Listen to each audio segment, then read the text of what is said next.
గురుగారు నమస్కారం అండి. వాగర్థావివ సంపృక్తౌ వాగర్థ ప్రతిపత్తయే జగతః పితరౌ వందే పార్వతీ పరమేశ్వరౌ. ఆదిత్యాయ చ సోమాయ మంగళాయ బుధాయ చ గురుశుక్రశనిభ్యశ్చ రాహవే కేతవే నమః. శృంగేరి జగద్గురు పీఠాధిపతులకి, కంచి పీఠాధిపతులకి నమస్కారములు తెలియచేసుకుంటూ కార్యక్రమాన్ని ప్రారంభిద్దాం.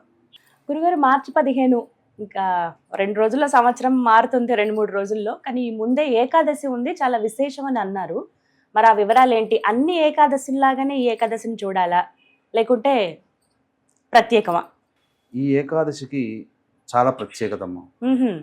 దీనిని పాప విమోచని ఏకాదశి అని అంటారు. ఓ. పేరులోనే ఉంది.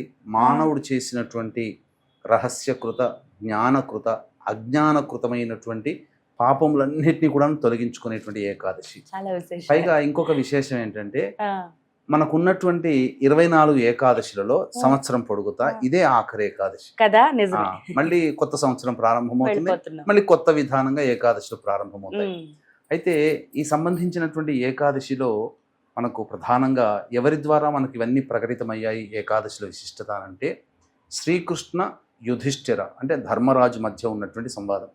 అంటే పాండవులు వనవాసం చేసినప్పుడు మ్మ్. వాళ్ళకి ఇంకా రాజ్యభారం కానీ ఇంకా ఏమీ లేవు కదమ్మా. మ్మ్. ఇక ఆ సంబంధించినటువంటి ఆ సంవత్సరాలన్నీ కూడా కేవలం ధర్మపరమైనటువంటి విషయాలు చర్చాగోష్ఠి చెప్పుకుంటూ ఎవరి దగ్గరైనా మంచి మంచి విషయాలు తెలుసుకుంటుండేవాడు. ఇందులో భాగంగా కృష్ణ భగవానుల వారు రాగానే ఏకాదశుల విశిష్టత గురించి తెలపమని చెప్పడం, అందులో ఈ పాప విమోచని ఏకాదశి అంటే పాల్గొన కృష్ణ ఏకాదశికి ఏకాదశి. సంబంధించినటువంటి విశిష్టత తెలియచేయమనంటే, మ్మ్. ఇది కృష్ణ భగవానుల వారే చెప్పారమ్మా. మ్మ్. అన్ని రకాలైనటువంటి పాపములు తొలగించుకునేటువంటిది విధానం ఇది. అంటే పూర్వం దీనికి సంబంధించినటువంటి గాథ కూడా ఉంది. మ్మ్. పూర్వము ఈ సంబంధించినటువంటి చవన మహర్షి కుమారులైనటువంటి మ్మ్.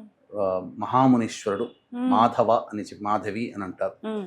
సో అతను చాలా గొప్పదైనటువంటి ఉపాసనాపరుడు, తపస్సులో నిష్ఠాగరిష్ఠుడు. మ్మ్.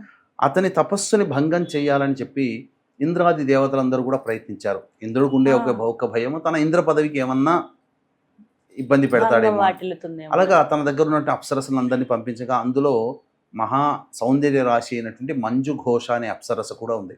మ్మ్. ఈమె అనేక పరిపరి విధాలుగా ప్రయత్నించినప్పటికీ కూడా ఈ సంబంధించినటువంటి అతని తపోగ్ని జ్వాలలకి విసిరి కొట్టబడేది. అయ్యో. అయితే ఎంతకైనా ప్రయత్నంగా సఫలీకృతం అవుతుంది కదా, మన్మథావేశం జరగడము, మ్మ్. అలాగే ఈ సంబంధించిన మంజు ఘోష సంబంధించినటువంటి నాట్యము ఇవన్నీ కాంచిన తర్వాత అతనికి ఆ సంబంధించినటువంటి తపోభంగం జరగడము, ఆ మంజు ఘోష అనే అప్సరస మీద ప్రేమ వాత్సల్యము కురవడం, ఆమెతోనే జీవితం చాలా గడిచిపోతున్న కొద్దీ మ్మ్. ఆ అప్సరసకి తాను వచ్చినటువంటి కార్యం గుర్తుకొచ్చింది. నేను తపోభంగం కోసమే వచ్చానని చెప్పి, తనగా నేను వెళ్ళిపోతానని చెప్పి పట్టుబట్టి వెళ్ళిపోతుంటే అప్పుడు శపిస్తాడు. మ్మ్. ఏమని? కీకారణ్యంలో మంత్రగత్తెగా ఉండిపో అని చెప్పి శపిస్తాడు. ఆ. ఆ తర్వాత తన తండ్రి అయినటువంటి చవన మహర్షి దగ్గరికి వచ్చి జరిగిన వృత్తాంతం అంతా చెప్పి, తండ్రి నేను ఇంత పాపం చేశాను, మ్మ్. నా తపోభంగమైంది, బ్రహ్మచర్య నిష్టం అనేటువంటిది వెళ్ళిపోయింది, మ్మ్. కాబట్టి నేను ఏం చెయ్యాలి? మళ్ళీ తిరిగి నా పూర్వ వైభవాన్ని నేను కాపాడుకోవాలి, మ్మ్. పైగా మళ్ళీ నేను తపస్సులోకి వెళ్ళిపోవాలి, వెళ్ళాలి. నాకు మార్గం చెప్పు తండ్రి అని అంటే, అప్పుడు ఈ పాల్గొన మాసంలో వచ్చే కృష్ణపక్షంలో వచ్చే ఏకాదశి రోజున విష్ణు యొక్క ఆరాధన చేయి నాయన, నీకున్నటువంటి గత సంబంధించినటువంటి దోషమంతా తొలగిపోయి నువ్వు మళ్ళీ తపోనిష్టకి వెళ్ళడానికి ఎటువంటి అడ్డంకులు ఉండవని చెప్పడం, ఆ విధంగా చేయడం. అదేవిధంగా మంజు ఘోష కూడా ఈ విధానాన్ని ఆచరించి మ్మ్. తన యొక్క శాపత్వాన్ని తొలగించుకొని తిరిగి మళ్ళీ స్వర్గలోకానికి వెళ్ళిపోవడం, మ్మ్. తను కూడా మళ్ళీ సంబంధించినటువంటి అనగా బ్రహ్మచర్య అంటే ఒక్కొక్క వ్యక్తి ఒక్కొక్క నిష్టలో ఉన్నప్పుడు మ్మ్. తప్పించుకోవడం అనేటువంటిది కూడా అది దోషమేనమ్మా. మ్మ్. కాబట్టి తపోనిష్టలో ఉన్నటువంటి ఆ వ్యక్తి ఈ మంజుఘోష ద్వారా తన యొక్క తపస్సు భంగమైపోయింది, భంగమైంది. అనుకున్నటువంటి కార్యాన్ని సాధించుకోలేకపోయాడు, పాపత్వం వచ్చింది. కాబట్టి ఈ యొక్క కృష్ణ ఏకాదశి పాల్గొన మాసంలో వచ్చినటువంటి మ్మ్. కృష్ణ ఏకాదశి రోజున ఈ ఆచరించి తనకున్నటువంటి తిరిగి పూర్వ వైభవాన్ని పొందడం జరిగింది. మ్మ్. ఇదే విషయం ధర్మరాజు కూడా చెప్పడం.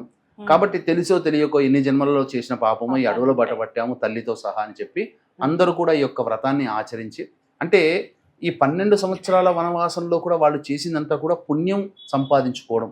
మ్మ్. ఆ పుణ్యం ద్వారా భవిష్యత్తులో యుద్ధానికి అవసరమయ్యేటువంటి శస్త్రాస్త్రాలన్నీ కూడాను ఈ పుణ్యఫలం వల్లనే వచ్చాయి. దీన్ని బట్టి ఒకటి తెలుసుకోవచ్చు, ఏకాదశులు అనేటువంటి చాలా మహిమాన్వితమైనటువంటిది. నిజమండి. అవును. అందుకనే వీక్షించేటువంటి సుమన్ టీవీ ప్రేక్షకులు కూడా ఈ ఏకాదశి రోజున సంబంధించినటువంటిది అందరూ కూడా ఆచరించదగినటువంటిది. కాబట్టి ఉమ్. దీనికి వయసుతో నిమిత్తం లేదమ్మా. ఇది ఎవరైనా చాలా జ్ఞానం మంది వచ్చినటువంటి ఒక మాట అనేస్తారు, ఈ వయసు ఇది నీది ఉపవాసాలు చేసేది, ఆ. ఏకాదశులు నీకెందుకు అని ఒక మాట అనేస్తూ ఉంటారు. వాస్తవమేనా మీరు గమనించుకుంటే చాలా మంది ఈ ఉపవాసం ఉంటే ఉంటుందా, భక్తి ఉండాలి కదా. ఉమ్. కొంతమంది కటిక ఉపవాసం కూడా చేస్తారు, కానీ అది ఎప్పుడు కూడాను సరికాదమ్మా. అంటే నీళ్లు కూడా తాగకుండా తాగకుండా చేస్తారు. ఉండొద్దండి అలాగా. నిర్జల ఏకాదశి రోజున ఆ విధంగా చేయాలి. రాబోతోంది. ఆ, ఉమ్. కాబట్టి ఈ సంబంధించినటువంటి ఏకాదశికి అంటే ఇప్పుడు ఏకాదశి చేసినప్పటికీ కూడా మనం ఒకటే, మన శరీరము దైవం మీద నిలబడి ఉండాలి. ఆ నామస్మరణ చేసుకోవడానికి శరీరం సహకరించాలి, మనస్సు కూడా కేంద్రీకృతం అవ్వాలి. వేరే విషయాల పట్ల మన మనస్సు వెళ్ళకూడదనంటే శరీరానికి శక్తి కావాలి. కాబట్టి పాలు పండ్లు ఇతర పదార్థాలు అంటే ఉడికించినవి వేపుడు చేసినవి కాకుండా పాలు పండ్ల పదార్థాలు తింటూ శరీరానికి అవసరమైనప్పుడల్లా సంబంధించిన శక్తిని ఇస్తూ మన యొక్క వ్రతాన్ని ఆచరించవచ్చు. తద్వారా అన్ని విధాలుగా మంచి జరుగుతుంది. వీక్షించేటువంటి ప్రేక్షకులు కూడా ఈ సంబంధించినటువంటి ఈ రోజున కొన్ని నియమాలు అనేటువంటివి పాటించాలి. ఏ విధంగా చేయాలి, తప్పనిసరిగా ఈ సంబంధించినటువంటిది చేయాల్సినటువంటిది. అంతేకాకుండానమ్మా ఈ రోజున ఒక చిన్న పరిహారాన్ని పాటించడం ద్వారా అఖండ ధనలక్ష్మి యోగము కూడా పొందేటువంటి అవకాశము గోచరమవుతుంది. కాబట్టి ఆ విషయాలన్నీ కూడా తెలియజేస్తాను వీక్షించేటువంటి ప్రేక్షకులు కూడా. ఈ ఏప్రిల్ 1వ తారీఖు రోజున చైత్ర పౌర్ణమి మరియు క్షిప్ర నక్షత్రములు అత్యంత శీఘ్ర ఫలితాన్ని ఇచ్చే నక్షత్రాల్లో ఒకటైనటువంటి హస్త నక్షత్రం ఉన్నటువంటి రోజున సాయంకాలం 6 గంటలకి మన పీఠం ఆధ్వర్యంలో సర్వదోష నివారణ పూజలు హోమాలలో భాగంగా మృత్యుంజయ హోమము, నవగ్రహ పాశ్వత హోమము, అలాగే సుదర్శన హోమం, రుద్ర హోమము మరియు లక్ష్మీ మూలమంత్ర సంపుటిత లక్ష్మీ సూక్త హోమం జరిపించి శక్తిపాతం చేసినటువంటి కరుంగలి మారివ్వడం జరుగుతుంది. అవకాశం ఉన్నటువంటి వాళ్ళు 1వ తారీఖు మధ్యాహ్నం 3 గంటల లోపల మీరు గోత్రనామాదులు నమోదు చేసుకోవచ్చు. ఈ రోజు చేయవలసినటువంటి విధి విధానం క్లుప్తముగా తెలియచేయదలిచినట్లయితే సూర్యోదయం కంటే ముందే నిద్రలేచి కాలకృత్యాదులన్నీ తీర్చుకొని ప్రధానంగా ఆ స్వామి దగ్గర తులసి పుష్పమాల స్వామివారి చిత్రపటానికి వేసి ఆవు నేతితో దీపారాధన వెలిగించి విష్ణు సహస్రనామ పారాయణం చదవాలి. తదనంతరం మళ్ళీ ఆ రోజున దేవాలయం సందర్శనం చేసుకోవడం చాలా మంచిది. ఇంకా ఉపవాస నియమాన్ని పాటిస్తూ ఈ రోజున ప్రత్యేకంగా పఠించాల్సినటువంటి మంత్రం ఓం నమో భగవతే వాసుదేవాయ నమః. ఈ నామాన్ని పఠించాలి. తదనంతరం మళ్ళీ సాయంకాలం కాలకృత్యాదులు తీర్చుకొని మళ్ళీ తలస్నానం చేయకూడదమ్మా. కాళ్ళు చేతులు కడుక్కొని ఒకసారి చేస్తే చాలు, నియమం అది. తదనంతరం మళ్ళీ సాయంకాలం ఆ స్వామిని దర్శనం చేసుకొని ఆ స్వామి దేవాలయంలో ఖచ్చితంగా ఇప్పుడు అన్ని చోట్ల దేవాలయంలో రావి చెట్టు ఉంటుంది, లేదా రావి చెట్టు ఉన్నటువంటి దగ్గరికైనా వెళ్ళి ఆ రావి చెట్టు చుట్టూ కూడా ఓం నమో భగవతే వాసుదేవాయ నమః అంటూ 11 మార్లు ప్రదక్షిణ చేసి ప్రతి ప్రదక్షిణకి కూడా ఆ రావి చెట్టుని స్పృశించుకోవడం, నమస్కారం చేసుకోవడం చాలా విశేషమైనటువంటిది. ఇక ఇంటికి వచ్చిన తర్వాత ప్రదోషకాల సమయంలో ఆ రావి ఆకుల మీదనైనా కానీ లేదా తమలపాకు మీదనైనా కానీ ఎర్ర చందనం కలిపినటువంటి నీటిని దానిమ్మ పుల్ల కల్కము అని అంటారు. పూర్వకాలంలో దానిమ్మ పుల్లతోనే ఏదైనా భూర్జ పత్రంలో రాసేది, ఇప్పుడు పెన్నులు వాడుతున్నారు. ఎర్రచందనము నీటితో ఓం నమో భగవతే వాసుదేవాయ అని 11 ఆకుల మీద రాసి మనం ఆ రోజున ఇంట్లో దేవుడి గృహంలో కానీ లేకపోతే ఇంట్లో గల్లా పెట్టెలో కానీ పెట్టి ఆ రోజంతా అవకాశం ఉన్నంత వరకు నిశీ సమయం అనగా మధ్యరాత్రి 12 వరకు కూడా నామజపం చేసుకొని నిద్రపోతే నిద్రపోవచ్చు, మేల్కొని ఉంటే మరీ మంచిది.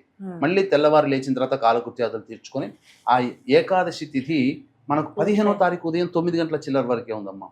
ద్వాదశి తిథి నాడు ఉన్నప్పుడు ఆ ఉపవాస విరమణ చెయ్యాలి. కాబట్టి 16వ తారీఖు రోజున ద్వాదశి తిథి ఉదయం 9 గంటల లోపలనే ఉంటుంది. కాబట్టి చక్కగా విరమణ చేసేసి ఇంట్లో తగు శాకాహారము సంబంధించిన వంటలు వండి ఎవరికైనా అతిథులకి అభ్యాగతులకి అన్నదానం కానీ వృద్ధాశ్రమంలో కానీ పండ్లు ఇతర పదార్థాలు పంచి అప్పుడు విరమణ చేసి భోజనం చేయాలి. ఈ విధంగా చేసినటువంటి మానవుడికి సంబంధించినటువంటి సకల దోషములు పాపం ముఖ్యంగా పేరులోనే ఉంది పాప విమోచన ఏకాదశి, అన్ని విధాలైనటువంటి పాపములు తొలగిపోయి ఆనందకరమైన జీవితం. ఎందుకనంటే ఈ తర్వాత ఉగాది ప్రవేశం చేస్తుంది, మానవుడి జీవితంలో కొత్త సంవత్సరం అనేటువంటిది వస్తుంది.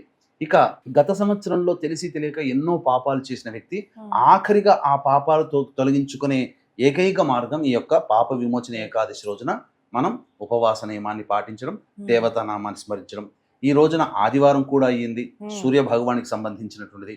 కాబట్టి విశేషంగా ఈ రోజున ధూమపానము, మద్యపానము, మాంసాహార భోజనము, అలాగే మైథునము ఇవేవి పనికిరాదు. నూనె అంటుకోకూడదు. ఇలా సంబంధించినటువంటిది చేసుకుంటూ ఉండి నియమం ప్రకారం ఉన్నట్లయితే తప్పకుండా మానవులకు అందరికీ కూడా మంచి జరుగుతుంది.